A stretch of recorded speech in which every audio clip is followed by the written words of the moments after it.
¿Me escuchan? Sí, hasta este momento. Ay, discúlpenme. Antes no se oía nada. Voy a regresar si me permiten. Sí, cómo no.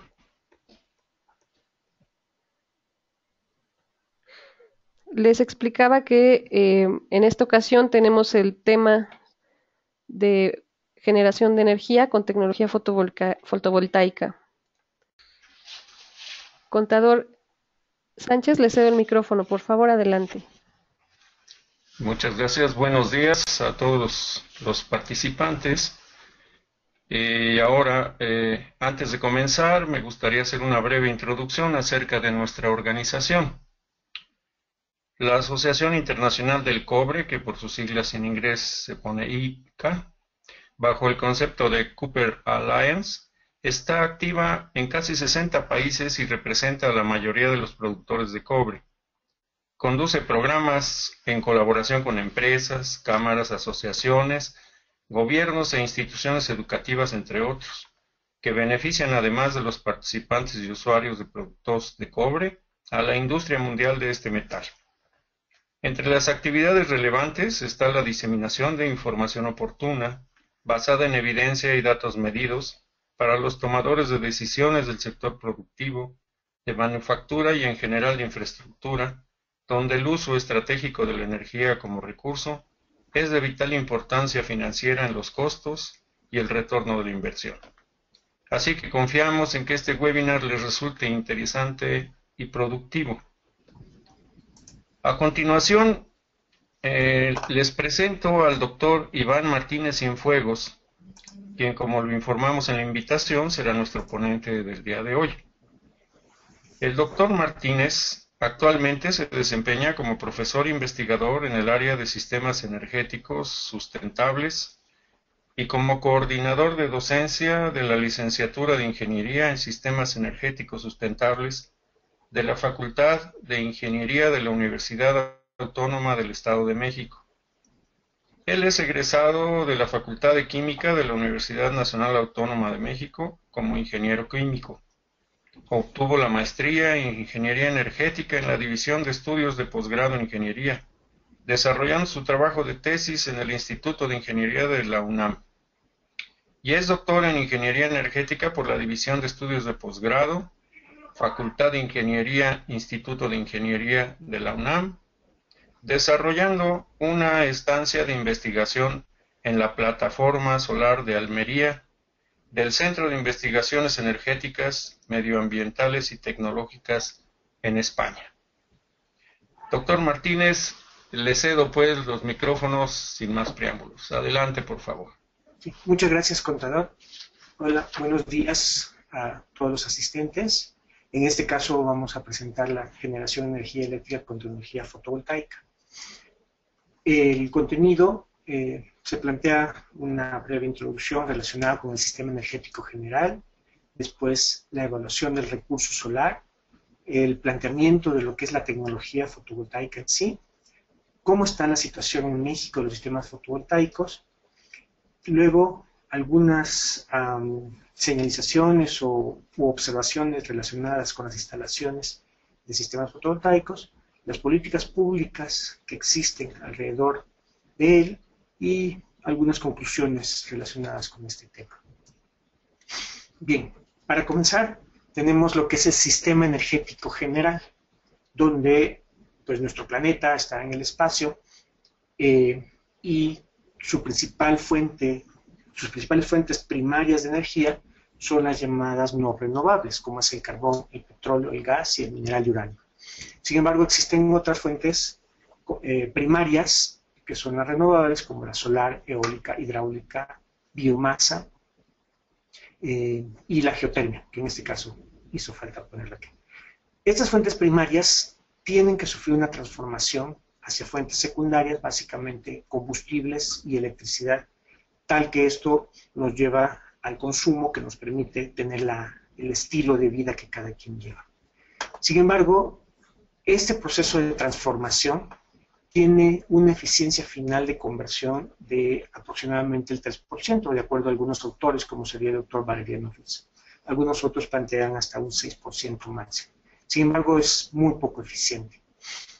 Es por eso que en los diferentes países la diversificación de las fuentes primarias de energía, que son las que se obtienen de la naturaleza tal cual, es variable.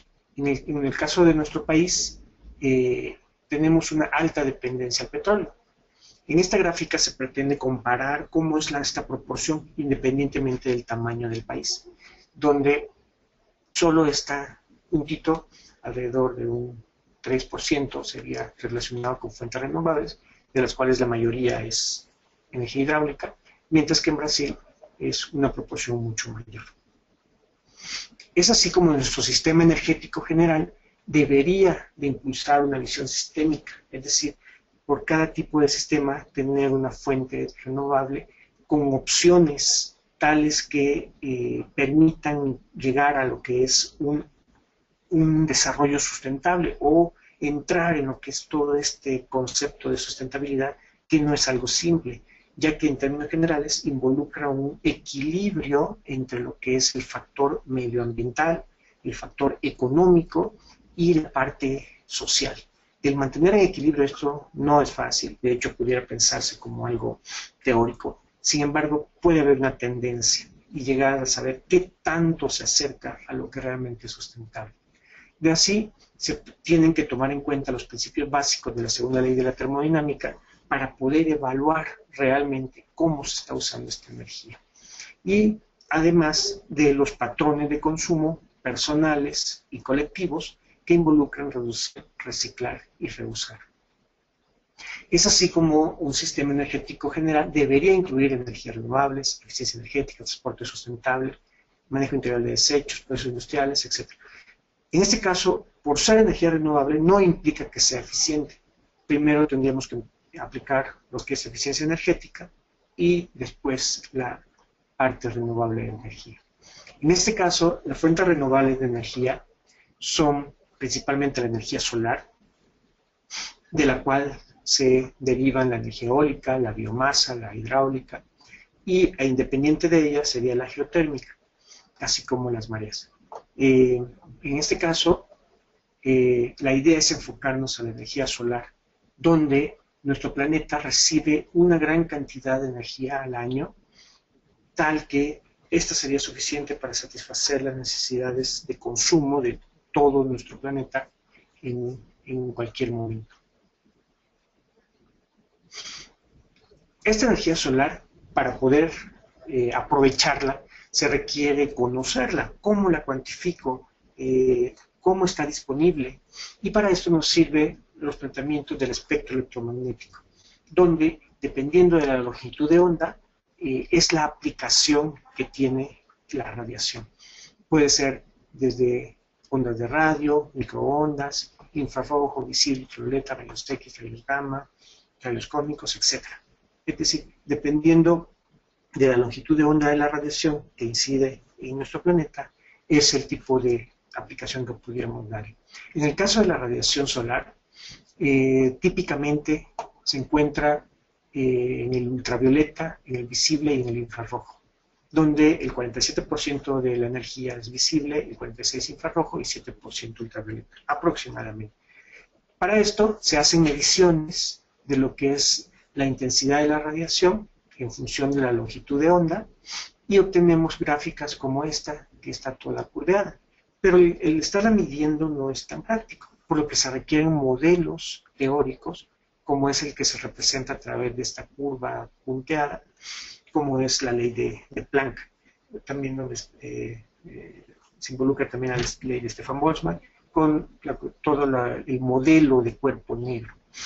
Tal que este modelo es una ecuación que está en función de la longitud de onda y de la temperatura, que para ser adecuada a las mediciones experimentales se dice que es una temperatura de aproximadamente 5.780 Kelvin. Es así como la radiación solar puede ser modelada para poder predecir la cantidad disponible en un momento dado según la longitud de onda. Es así como para la aplicación ya y aprovechamiento en elementos, en este caso como serían los fotovoltaicos, se requiere conocer qué parte o cuánto de esta radiación que pasa a través de nuestra atmósfera llega a la superficie como una radiación directa y cuánto es dispersada por la difusión en las moléculas de aire, moléculas de polvo, etc. O cuánta es reflejada por los alrededores de la superficie que aprovecharía esta radiación. De tal forma que el hablar de la energía de la radiación solar, habría que empezar por lo que es el concepto de irradiancia, cuya nomenclatura internacional sería la letra G mayúscula, donde la irradiancia solar se cuantifica típicamente en watts sobre metro cuadrado, por lo que estaríamos hablando de una potencia de la energía solar sobre una superficie de esta cantidad, de 1 metro cuadrado. Esta irradiancia es un valor instantáneo, tal que para poder conocer cuánta energía nos da esta potencia, existe el concepto de irradiación, donde se puede medir en megajoule sobre metro cuadrado o kilowatt hora sobre metro cuadrado. Tal que esta unidad de kilowatt hora podría digamos, compararse con las mediciones típicas que hacemos de electricidad en cualquier instalación consumidora. Es así como la parte de irradiancia como de irradiación global es la suma tanto de la parte directa como de la parte difusa. En el caso de la irradiación se hace la distinción de la irradiación solar a lo largo del día, denotada con la letra H, o la irradiación por unas cuantas horas, denotada con la letra I. Y eso es una nomenclatura internacional. En esta gráfica se explica, bueno, más bien, se representa una medición real, en este caso, ya de hace algunos años, pero bueno, el sol sigue saliendo diario, donde la curva externa representa la irradiancia extraterrestre. Como no hay una perturbación por la atmósfera, se considera con un comportamiento muy homogéneo. Mientras que las otras tres curvas, la primera, donde está este color violeta, representa la irradiancia global horizontal. La que sigue la rojita sería la irradiancia directa horizontal, y la cafecita con triangulitos representa la irradiancia difusa horizontal. Es muy importante establecer cómo se midió, ya que no es lo mismo medirla en condiciones horizontales a tener un ángulo de inclinación con respecto a la horizontal. Por lo que en este caso, para poder comparar, se establecen estas condiciones de horizontalidad. Es así como cada puntito representa el valor de la irradiancia. Si integramos esta curva con respecto al tiempo, tenemos el área bajo la curva, lo que representa entonces la irradiación, de tal forma que si integramos desde que sale el sol en el amanecer hasta que se oculta en el ocaso, todo esto sería la irradiación representada con la letra H. Sin embargo, si lo hacemos desde 2 horas antes del mediodía solar y 2 horas después, es lo que sería una irradiación con la letra I, por ejemplo. Este tipo de mediciones hechas todos los días durante muchos años, al menos 10 años, nos llevan a poder elaborar mapas de este tipo, donde en este caso es un mapa mundi que trata de representar la irradiación global horizontal que se dice de largo término, en promedio, de un año para las regiones del mundo. Así, de manera cualitativa, podemos observar que nuestro país se encuentra en una de las regiones con una mayor cantidad del recurso solar, una disponibilidad de recurso solar mayor. Para México también existen mapas tales que se obtienen a partir de modelos basados en datos medidos en tierra o datos de satélite elaborados por diferentes instituciones, por ejemplo, el Instituto de Ingeniería de la UNAM, el Instituto de Investigaciones Eléctricas en Cuernavaca, la NASA, estos software comerciales como Meteonor, HelioGIS o SolarGIS, donde se tienen valores digamos, bastante aproximados a lo que se tendría en un momento dado. En este caso, se tiene una imagen de lo que es el software libre llamado RAD2 o RAD-DARDI del Instituto de Ingeniería de la UNAM, que se puede bajar de la página y cuyos valores son exclusivamente para México, incluyendo la coordenada de latitud y de longitud, para poder obtener valores horizontales o inclinados según la latitud del lugar. Otro tipo de mapas es como el que se muestra en esta figura, que nos permiten plantear isoelias, es decir, líneas con irradiación constante, tal que en este caso es un promedio anual, donde el valor oscila desde 4.6 hasta 21 o 22.2 megajoules sobre metro cuadrado. El factor de conversión para kilowatt hora sería dividir estas cantidades entre 3.6. Por lo que podemos decir que para nuestro país el sol representa una fuente importante de energía con un gran potencial de aprovechamiento. Es así como se han desarrollado tecnologías que permiten aprovechar esta energía solar a partir de elementos fototérmicos que calientan un fluido, puede ser en fase líquida o en fase gas, como podría ser aire o agua.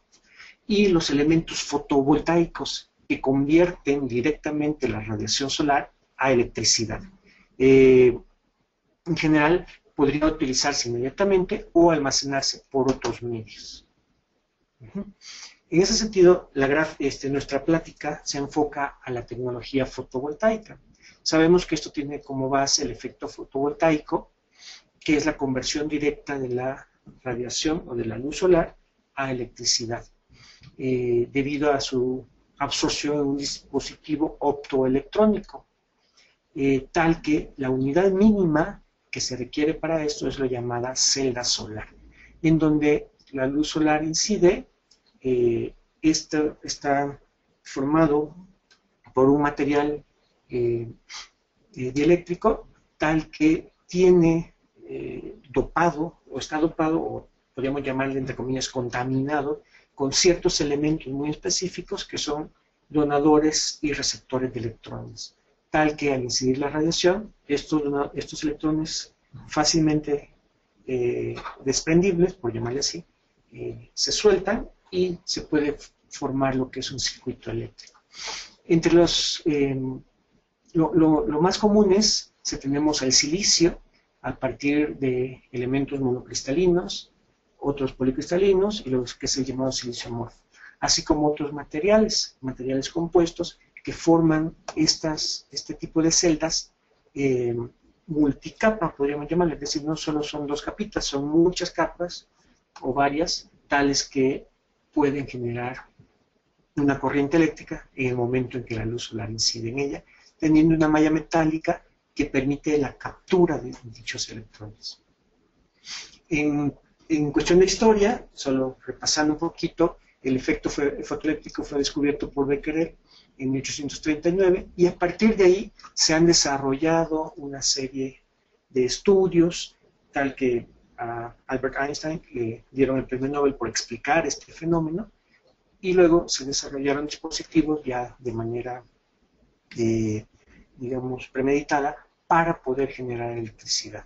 Es así como la evolución de los precios de estos dispositivos han ido aumentando, pero ha ido disminuyendo, donde al inicio, en la década de los 50, eran muy caros, y hoy en día se ha logrado rebasar la barrera de $1 por cada watt de potencia pico, teniendo eficiencias comerciales de conversión, es decir, por cada 100 unidades de energía de radiación solar, desde un 10 hasta 23 prácticamente unidades, se obtienen 10 a 23 unidades de energía eléctrica en general. En ese caso se presenta un mapa, podríamos llamarle así, de cómo ha ido evolucionando la eficiencia o el rendimiento de conversión con respecto a los años de investigación. En este caso es un mapa que elaboran los laboratorios nacionales de energía renovable de los Estados Unidos, donde se presentan los diferentes tipos de tecnologías y cómo han alcanzado a llegar hasta prácticamente un 43% de conversión. Esto en el ámbito laboratorio, bajo ambientes controlados, pero que esperemos que en un futuro, a mediano plazo, o quizá algunos a largo plazo, pero en un momento sí puedan estar disponibles de manera comercial. Este tipo de información es importante para poder conocer que el esfuerzo de investigación es importante, que después se refleja en elementos comerciales a los que todos podríamos tener acceso, bueno, siempre y cuando se pague lo que esto se cuesta, ¿no? Así, como dijimos antes, las celdas, la unidad mínima de la tecnología fotovoltaica, que es una celda, puede ser conectada a través de como un arreglo eléctrico en serie y en paralelo para poder dar las condiciones adecuadas de corriente y voltaje. Es así como la conexión de diferentes celdas forman un módulo. Este módulo está integrado por un conjunto de celdas tales que estas se encapsulan en un elemento polimérico llamado acetato de polietilenvinilo, que en inglés es EVA, tal que permite aislar las celdas del medio con el fin de que no les penetre humedad y así eliminar los problemas de corrosión. Sin embargo, estos encapsulados a veces fallan en módulos con baja calidad. Es por lo mismo que es importante tener en cuenta que la calidad de los módulos. Por otro lado, se tienen las cajas terminales y los cables de salida, donde está la conexión final, o sea, el positivo y el negativo de los módulos, donde la corriente generada es en corriente directa. Para poder evaluar los módulos de los diferentes fabricantes, se establecen condiciones estándar de medición, donde cada fabricante tiene bancos de medición con lámparas artificiales para poder establecer un valor de irradiancia pico de 1000 watts sobre metro cuadrado, manteniendo una temperatura de celda a 25 grados centígrados y manteniendo una masa de aire de 1.5. Recordemos que la masa de aire es la relación de la cantidad de masa de la atmósfera que atraviesa la luz solar entre la masa que esta luz atravesaría si estuviera incidiendo directamente desde el cenit, es decir, desde arriba de nuestras cabezas, desde la normal a nuestra horizontal. Y es así como se evalúa un módulo fotovoltaico. En esta parte se trata de ver cómo están los elementos del cristal templado que protege las celdas, que a su vez están encapsuladas en el etilvinilacetato, con celdas de la tecnología que se haya seleccionado, donde se tiene un marco típicamente de aluminio y una caja de conexiones, donde a su vez tienen diodos de protección para evitar aquellos accidentes por corriente de retorno, puntos calientes, etc. En la fabricación de celdas, bueno, una parte es la elaboración del cristal de silicio, por ejemplo, o del elemento multicristalino de silicio o del silicio amorfo, para después cortarlo en obleas, como las obleas de harina, pero en este caso de silicio, y después estas se someten a ciertos procesos tales que se les depositan los elementos aceptores y donadores de electrones para después poder armar lo que es ya en sí el módulo como tal, donde tenemos diferentes opciones comerciales, donde, por ejemplo, esta M es de monocristalino, o sea, silicio monocristalino, y por este lado tenemos otro silicio monocristalino, uno con una configuración de celdas circulares y otra configuración de celdas cuadradas. Silicio amorfo, silicio policristalino, y de materiales compuestos, que podríamos llamarle de multicapa, donde hay combinaciones de cobre, indio, galio, selenio, o teluro de cadmio, etc. Cada uno con sus propias características, técnicas de voltaje, corriente, y así precios y como durabilidad. Es por esto que al haber tanta diversificación es muy importante que los módulos, como cualquier otro elemento que funciona con electricidad, o en este caso que genera electricidad, tenga una certificación tal que esto da fe de que pasó por una serie de pruebas estandarizadas y va a cumplir con ciertos requerimientos. Es por eso que se requiere que cada módulo tenga un certificado con las características que fueron comprobadas a través de bancos de pruebas para poder garantizar al usuario que esto va a tener cierta vida útil, al menos cierta vida útil, bajo las condiciones de operación que en ellas se especifican. Es así como el comprador puede tener la confianza de tomar una decisión en el momento entre elegir las diferentes opciones que existen en el mercado. Y para el fabricante significa que su producto ha sido fabricado con componentes de calidad y puede ofrecer un plus, por llamarle así, al consumidor. La comercialización de los módulos debería de incluir, por ejemplo, en este caso, las condiciones de la potencia máxima que tendría a las condiciones pico, que fueron las que mencionamos antes, como el volumen, el voltaje pico, la corriente, el voltaje de circuito abierto y la corriente de cortocircuito, a 1000 watts sobre metro cuadrado, 1.5 de atmósfera y 25 grados centígrados. En este caso, el ejemplo que se pone tiene una comparativa extra, que es a condiciones de 800 watts sobre metro cuadrado, que eso ya es algo que en este caso este fabricante decide incorporar en su etiqueta, donde tiene la certificación de UL. La caja debe estar marcada, la caja de conexiones con los diodos adecuados y adecuadamente marcada la polaridad de cada uno de los cables. Bueno, una vez mencionadas las condiciones, ¿cómo es el comportamiento de un módulo en cuanto a la energía que pudiera llegar a entregar? Bueno, en este caso las gráficas representan en el eje vertical la corriente y en el eje horizontal el voltaje, tal que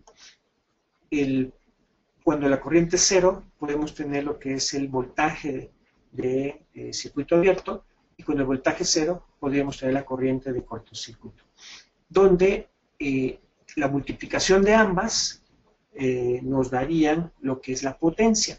Si nos movemos a lo largo de la curva, que está representada aquí como una línea continua, podemos identificar muchos puntos de operación, tal que el valor que representa la multiplicación del área, es decir, la base por la altura, representaría la potencia. Entonces, existirá un punto de máxima potencia típicamente localizado sobre el cambio dependiente de esta línea de corriente que es casi constante hasta que cae, digamos, abruptamente. Ese punto de máxima potencia es lo que se pretende que nuestro módulo trabaje todo el tiempo, de acuerdo a las diferentes condiciones de irradiancia. En este caso, la gráfica de la derecha, se tienen diferentes curvas con diferentes colores que representan el comportamiento de la corriente con respecto a la irradiancia. Y se observa que lo que va cambiando más es la corriente, mientras que el voltaje tiene un cambio no tan grande. Asimismo, en la siguiente gráfica observamos cómo el voltaje de circuito abierto es el que mayor cambio sufre con respecto a la irradiancia, y la corriente de cortocircuito se mantiene en una constante prácticamente con respecto, pero la pendiente es proporcional o es lineal. En la gráfica de la derecha se observa cómo afecta la temperatura de la celda en la generación de energía. En este caso, al aumentar la temperatura, aumenta un poquito la corriente, pero el voltaje sí se ve disminuido, sería un poco más. Sin embargo, el trabajar a condiciones de mayor temperatura, la misma celda se va degradando, sobre todo en la parte del encapsulado, es decir, el polímero, no es que por un calentón se vaya a deshacer, ¿no? Pero sí, muchas veces se da un incremento considerable de la temperatura, este polímero sí puede llegar a ser afectado. Es así entonces como podemos armar ya nuestro sistema, donde la unidad básica es una celda solar, varias celdas formarían un módulo, varios módulos en serie formarían un panel y varios paneles en paralelo formarían un arreglo. Y es lo que pretende esquematizar esta figura. En la figura de la derecha se ve como los módulos en serie aumentan el voltaje y los módulos en paralelo aumentan la corriente. Lo que se representa en este esquema, donde el voltaje en serie se suma y la corriente en paralelo también se suma. Es muy importante saber que la conexión de módulos debe de ser de elementos iguales con el fin de evitar puntos calientes, es decir, que no haya variación de voltajes de un módulo con otro para poder hacer que la corriente fluya hacia donde se ha planeado. Es así como la conexión de varios módulos nos dan un arreglo y con este arreglo se puede lograr abastecer la carga que se ha calculado. En este caso, en este diagrama, se presenta un arreglo o configuración de tres módulos, de tres módulos en serie para formar un panel y de 4 paneles en paralelo para formar todo el arreglo. Todos, como se menciona aquí, deben tener características eléctricas idénticas. Si no, es muy probable que haya un punto caliente que haga que ese módulo se degrade muy rápido.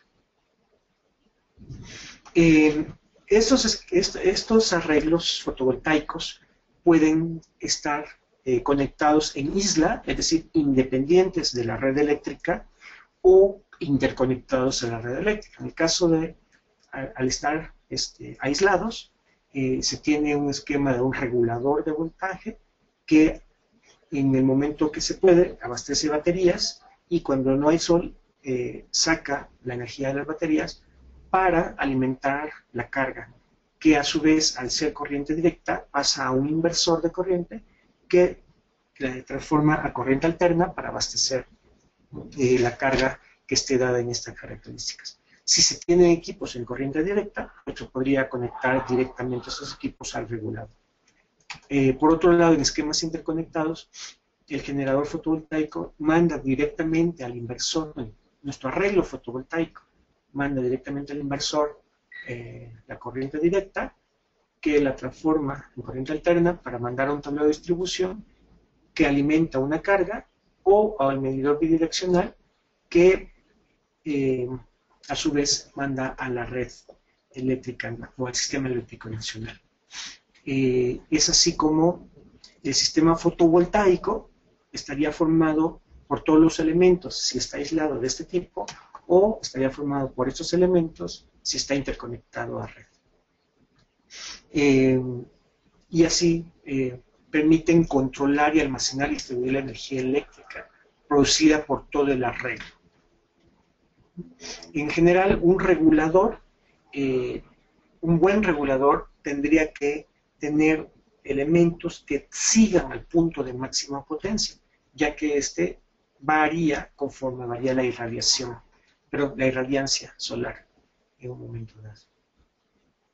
Este es otro esquema de cómo estaría conectada nuestro arreglo fotovoltaico a lo que es la red eléctrica.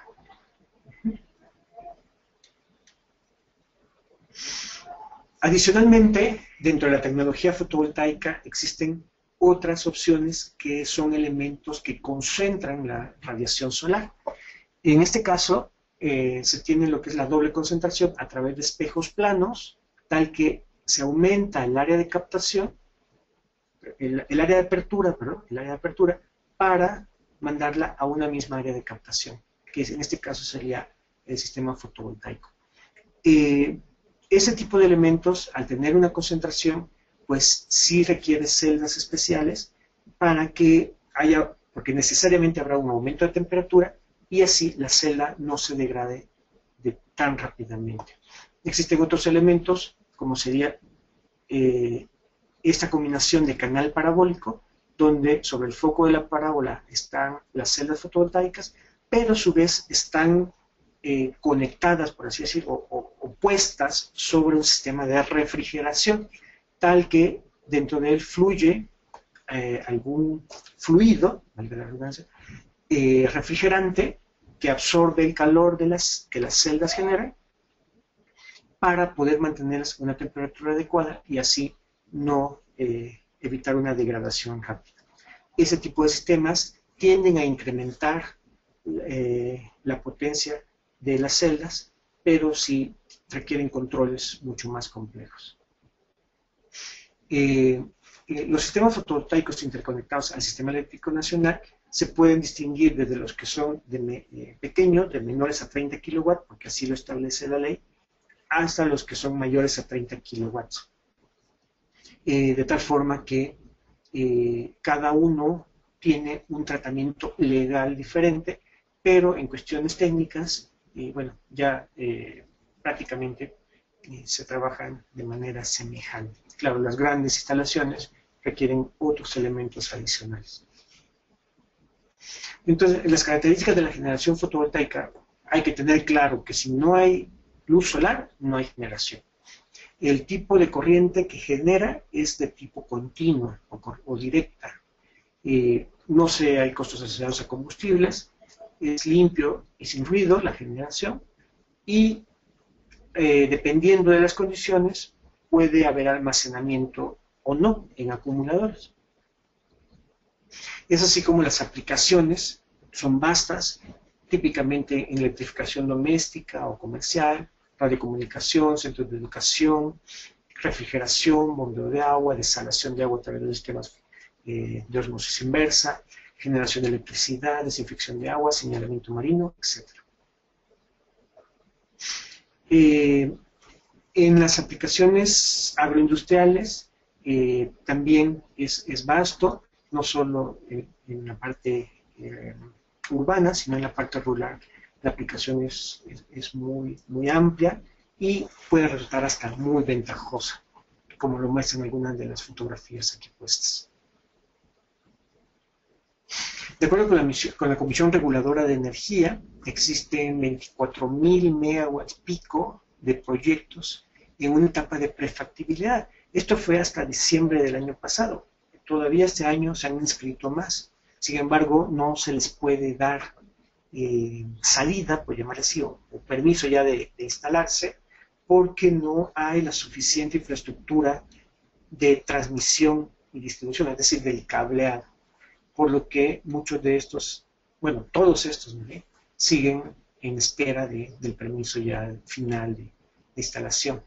Esto nos dice que hay una demanda creciente de la tecnología fotovoltaica para establecer plantas de generación de electricidad en nuestro país, por lo que se requieren laboratorios y unidades de verificación que evalúen y determinen el cumplimiento de las regulaciones establecidas o las normas.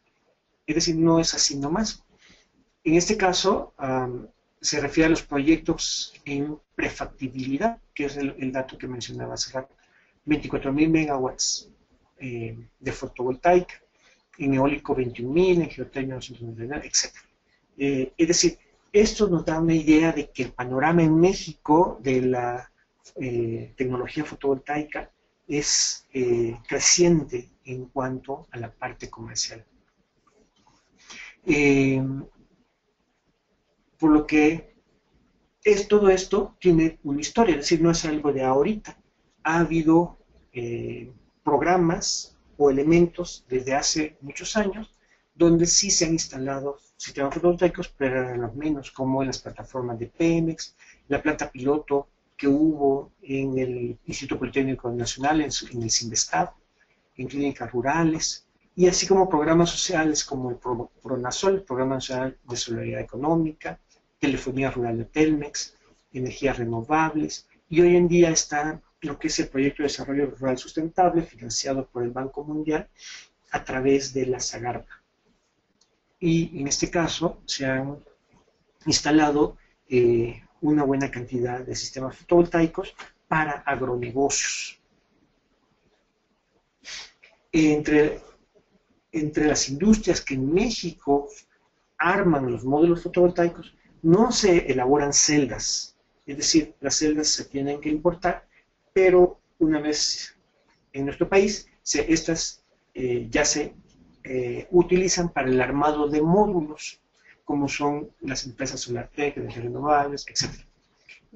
Tal que además hay asociaciones y otras empresas que comercializan o que importan módulos de otros países.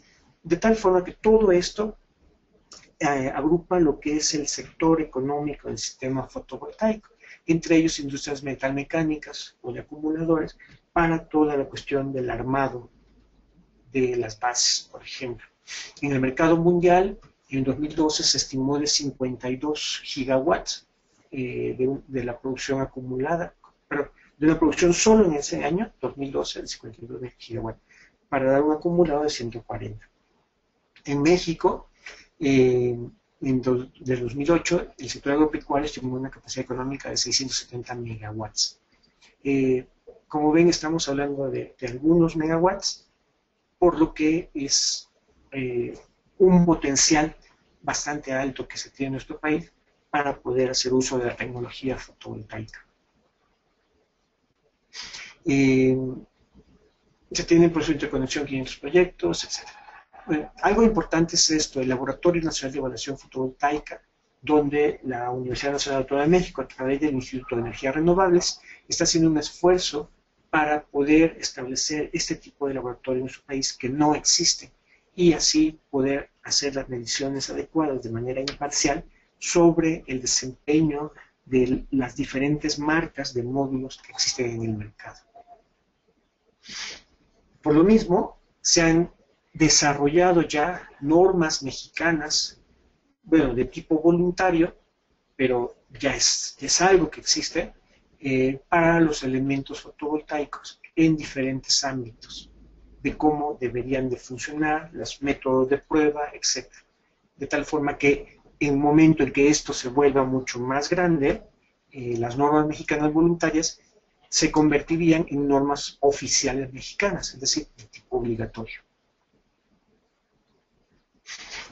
El objetivo de la norma es garantizar que las instalaciones sean confiables y que cumplan con el tiempo que el fabricante dice, así como las normas eléctricas vigentes. Un sistema fotovoltaico dimensionado adecuadamente a las necesidades del usuario puede dar lo que se planeó desde el inicio. Si no cumple con los estándares, entonces es muy probable que tenga algún tipo de falla antes del tiempo que se ha estimado. Por eso la aplicación de la normatividad es muy importante y sí impacta en el costo del sistema y su instalación, pero garantiza que o tiene una alta probabilidad de que todo lo establecido se va a cumplir. La instalación física, entre otras cosas, debe tener una orientación adecuada hacia el sur geográfico, que en nuestro país, al medir con una brújula la orientación, se tiene cierta declinación magnética. Bueno, en el caso de nuestro país puede ir desde 1 grado hacia el oeste hasta 12 grados hacia el este. Por ejemplo, pero esto va cambiando año con año, ya que el campo magnético de nuestro planeta cambia incluso dentro de un mismo día. Pero hoy en día podríamos decir que, en términos generales, en la ciudad de Cancún, por ejemplo, no se requiere ninguna corrección, pero en la Ciudad de México sí, de alrededor de 6 grados, y en la ciudad de Tijuana de alrededor de 12 grados. Pero esto cambia, ¿no? Por lo que hay que estar muy al pendientes, si uno usa como instrumento una brújula, que tanto, o cuál es el mapa isobónico del año en curso para poder establecer la desviación del sur geográfico con el sur magnético. Las estructuras deben de ser colocadas en lugares sin sombra, tienen que ser rígidas para aguantar las cargas dinámicas y las cargas estáticas, y establecer una buena sistema conectado a tierra para evitar todos los riesgos de pares galvánicos que después generan corrosión y debilitamiento de la estructura. El diseño eléctrico con respecto a la normatividad incluye los módulos, inversores, controladores, si es que son sistemas en isla, baterías, etcétera, que tienen que, a su vez, cada uno de ellos tener una certificación. Usar los conductores adecuados, cálculo de ampacidad, es decir, las temperaturas que alcanzan los conductores, elementos de protección, interruptores, etcétera. Todo esto debe de cumplir como lo establecerían las normas de instalaciones eléctricas, en este caso para corriente directa. Asimismo, los módulos deben ser capaces de aguantar granizos. En la fotografía se ven granizos pues, bastante grandes. No es muy común que caigan, pero en el momento que caiga, los módulos deberían de aguantar, por eso se requiere un vidrio templado para que el impacto de granizos de gran tamaño no les haga nada. Asimismo, las conexiones, que no haya una revoltura de cables, que los cables estén ordenados, una buena conexión de tierra física, elementos certificados. Esto ocurre cuando hay filtración que falla el encapsulado y por lo tanto se corroen las celdas, y puede haber hasta incendios, como planteados en las fotografías. Es así como las políticas públicas pueden llegar a establecer certidumbre en el uso de las instalaciones, pero en los equipos para poder hacer las instalaciones. Y las características para dar certidumbre a largo plazo y que los mercados puedan sostenerse por sí mismos. Entre ellas está la Ley del Aprovechamiento de Energías Renovables, los contratos de interconexión emitidos por la Comisión Reguladora de Energía, Ley para el Aprovechamiento Sustentable de la Energía, la Ley de la Industria Eléctrica, donde plantea el uso de la generación distribuida, que es algo que involucra entonces necesariamente el uso de energías renovables. Así como la Ley del Impuesto sobre la Renta, donde plantea que el 100% de deducibilidad para la maquinaria y equipo para la generación de energía proveniente de las fuentes renovables o sistemas de cogeneración. Es así como en las conclusiones podemos plantear que la energía fotovoltaica es una alternativa que puede llegar a ser sustentable.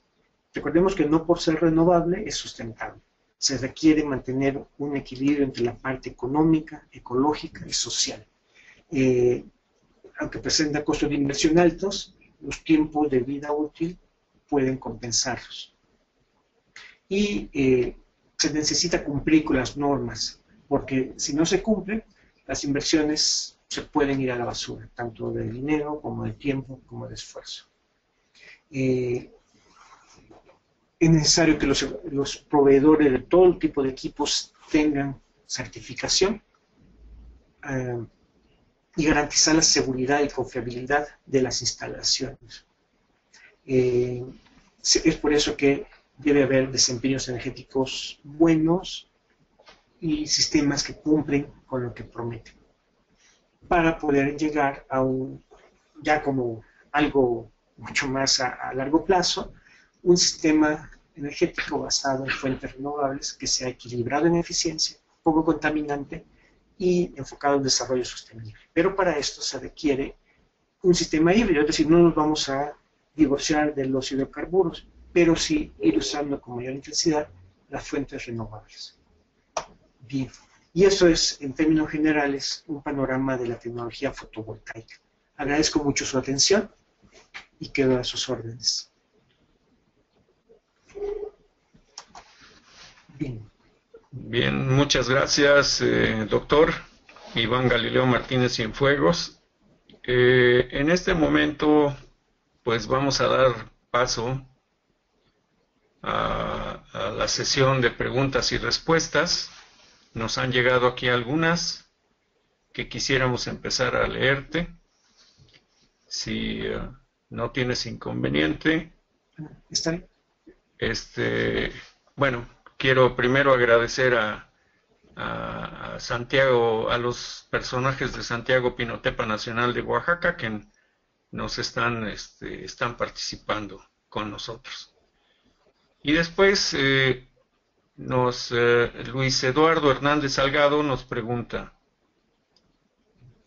sobre la medición mostrada en la gráfica en forma de campana, donde se muestra desde la salida del sol hasta el ocaso. Su duda está en qué estado de la República y en qué país se llevó a cabo la medición que se mostró. ¿Puedes comentar algo acerca de eso, por favor? Sí, bueno, esa medición se hizo en la planta solar de canal parabólico del Instituto de Ingeniería de la UNAM, que está ubicada en la Reserva Ecológica de Ciudad Universitaria, en el Distrito Federal. Esto se hizo en el año 2004. Eso solo es un ejemplo de un día. Las mediciones se hacen diario y el banco de datos pues, va aumentando día con día. Si te fijas en ese ejemplo en particular, se trata de un día claro, con una que otra nube que pasa y es donde se ven los bajones de la irradiancia directa y aumento de la irradiancia difusa. Perfecto. Correcto. Después Carlos Rodríguez nos pregunta si los módulos pueden ser iguales en potencia, pero de diferentes marcas en un arreglo fotovoltaico.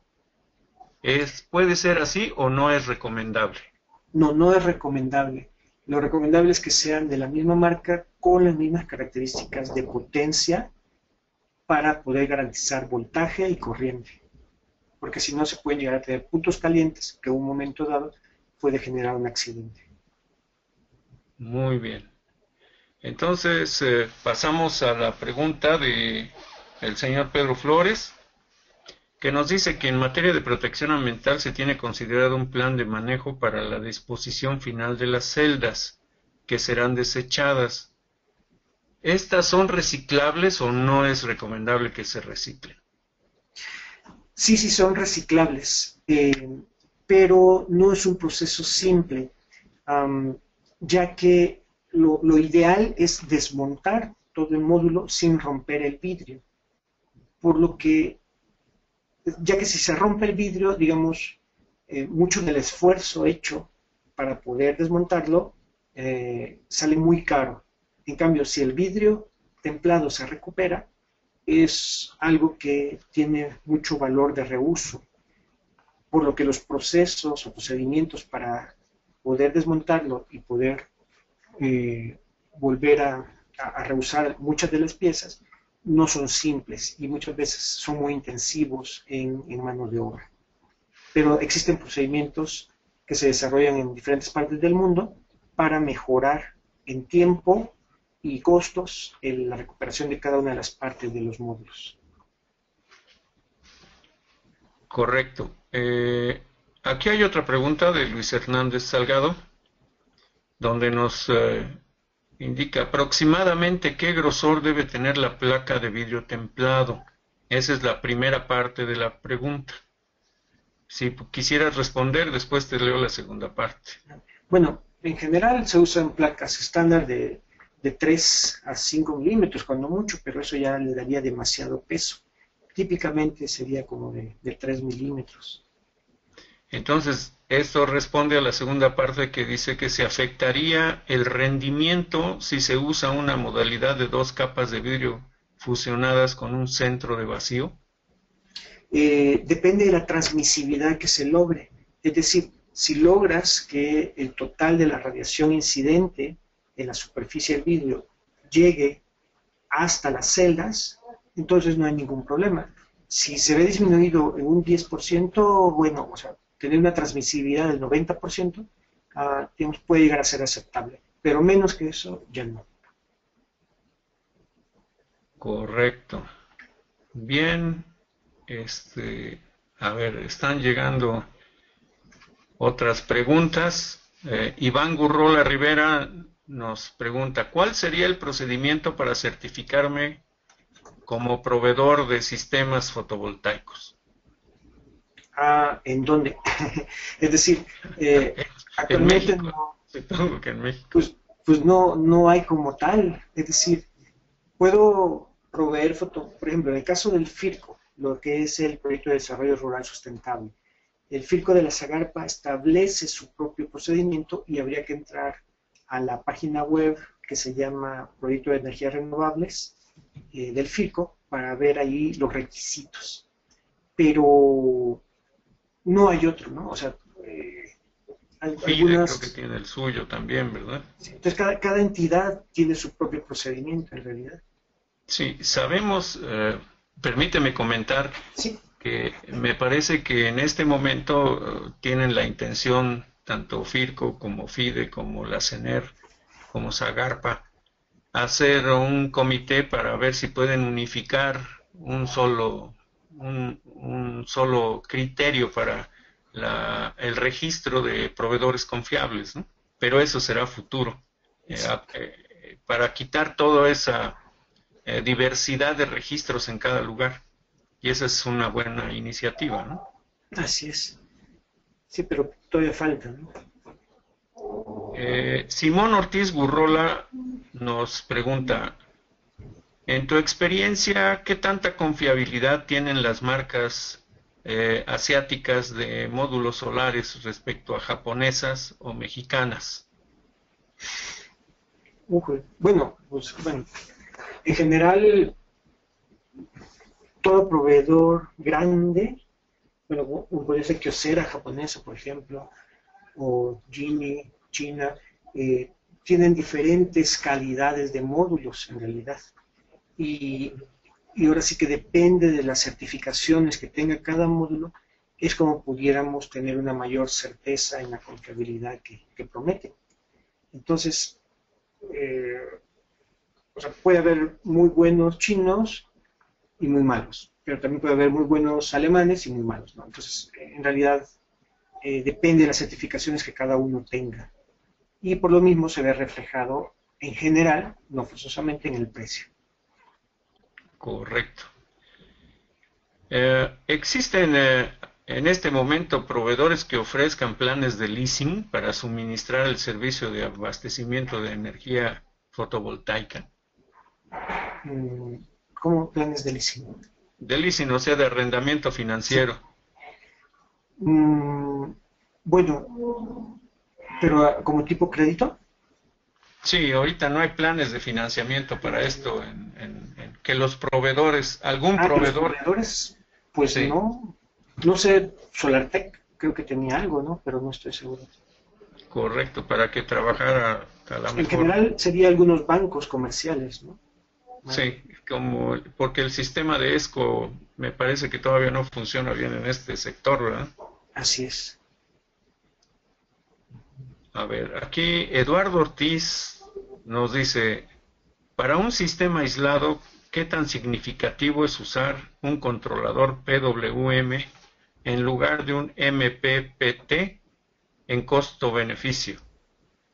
Bueno, no sé a qué se refiere con las siglas en realidad.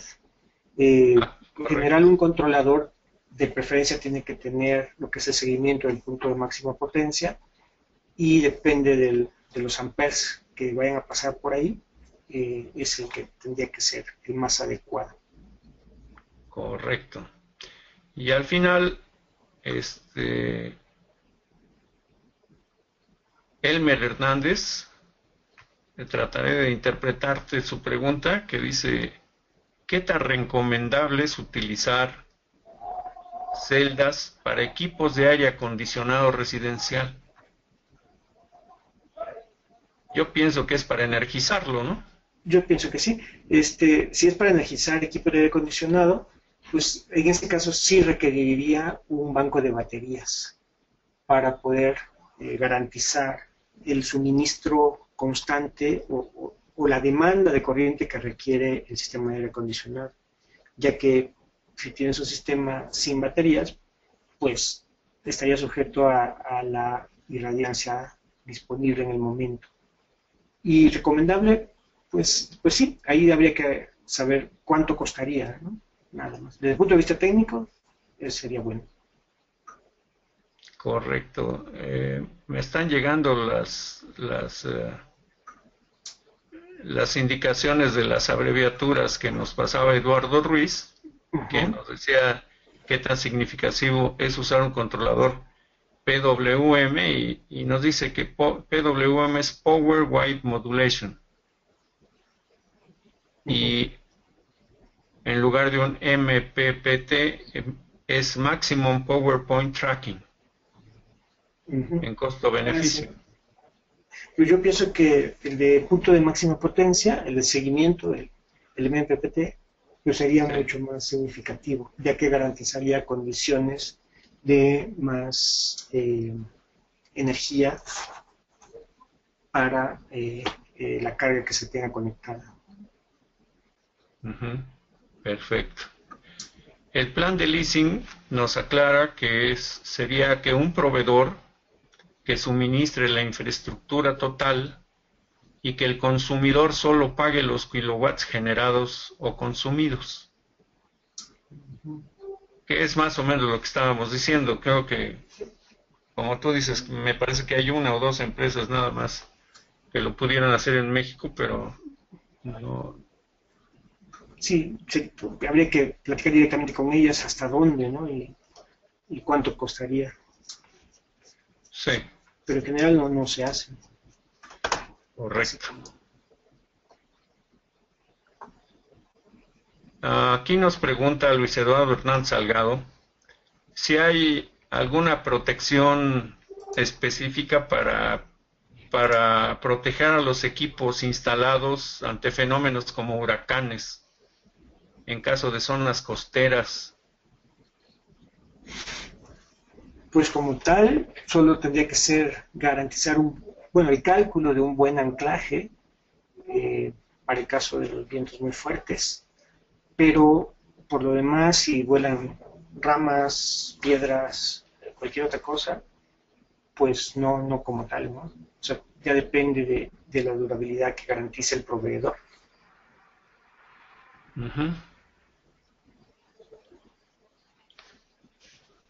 Correcto. Hay otro comentario. Aquí Alfredo Terán nos repregunta, que dice que el detalle es que dado que los mini splits son caros, no es tan rentable un interconectado para ellos, o sea, un sistema de interconexión para poder energizarlos. Los mejores mini split tipo converter consumen aparentemente 700 watts. Este es un comentario adicional de Alfredo Terán que coincide, pues, que es bastante costoso poder poner un sistema que pueda energizar equipos como estos, ¿no? Sí, es lo que decía, pues ver cuánto cuesta, ¿no? O sea, técnicamente se puede y sería muy bueno, pero ya económicamente. No. Finalmente, doctor, ¿podría yo preguntarte si la regulación que está emitida actualmente es suficiente o todavía debe de trabajar la autoridad nacional en regulación adicional para la evolución de la tecnología como se está presentando? No, pues sí, no es suficiente. Sí se requiere mucho más trabajo y hacer mucho más explícito en muchas de las regulaciones, así como hacerlas obligatorias. Las normas voluntarias que existen actualmente pues son un muy buen inicio, pero todavía hace falta mucho más hasta ser obligatorias muchas de ellas. Por lo mismo tiene que haber una muy buena coordinación entre gobierno, industria, academia y usuarios, ¿no? Perfecto. Unas dos últimas preguntas. ¿Qué eficiencia tienen los sistemas fotovoltaicos flexibles? Pregunta Fernando Leal. Usualmente muchos de ellos están hechos de silicio amorfo, no forzosamente, y andarán por rendimientos de conversión del 8 al 10%. Perfecto. Y rápidamente la última de Mario Alejandro Barragán, que si es posible consultar un mapa isogónico en línea o existe algún otro recurso disponible. Bueno, el instituto, quien hace mapas isogónicos es el Instituto de Geofísica de la UNAM. y en la página del Instituto de Geofísica hay algunos ejemplos de mapas, pero actualizado. Habría que ponerse en contacto directo con el encargado de esto ahí en el Instituto de Geofísica. Perfecto, con eso cerramos la sesión de preguntas y respuestas y le paso los micrófonos. Agradezco al doctor por la atención, al doctor Iván Martínez por la atención a las preguntas y devuelvo los micrófonos a nuestro organizador. Muchas gracias, contador. Agradecemos a todos por su participación. Les recuerdo que esta información estará disponible en el transcurso de la semana y se las haremos llegar a sus correos electrónicos. Recibirán el video de la sesión, una copia de la presentación y pues las ligas para que puedan descargarlas de internet. Muchas gracias a todos y que tengan buen día. Muchas gracias. Gracias, hasta luego.